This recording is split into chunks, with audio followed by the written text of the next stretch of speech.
অভিষেক ব্যানার্জির নামে এফআইআর অর্থাৎ ফার্স্ট ইনফরমেশন রিপোর্ট যিনি করেছিলেন সেই ব্যক্তি কি বলছেন শুনুন তো। অভিষেক ব্যানার্জি তিনি একজন সাংসদ এবং তিনি নিজেকে সেকেন্ড ইন কমান্ড বলে নিজেকে চিহ্নিত করেন।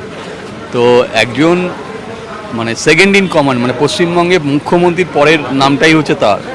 তো তিনি যখন দায়িত্ব জ্ঞানহীনভাবে কোনো স্টেটমেন্ট দিচ্ছেন পাবলিক ফোরামে, তখন তার বোঝা উচিত যে তার এফেক্ট সমাজে কি পড়তে পারে। কাল যদি তৃণমূল জিতে যেত, তখন যদি এই বক্তব্যের জন্য অসংখ্য মানুষের ঘরবাড়ি পুড়ত বা যদি কেউ মার্ডার হতো, তার দায়ভার কি অভিষেক ব্যানার্জি নিতেন?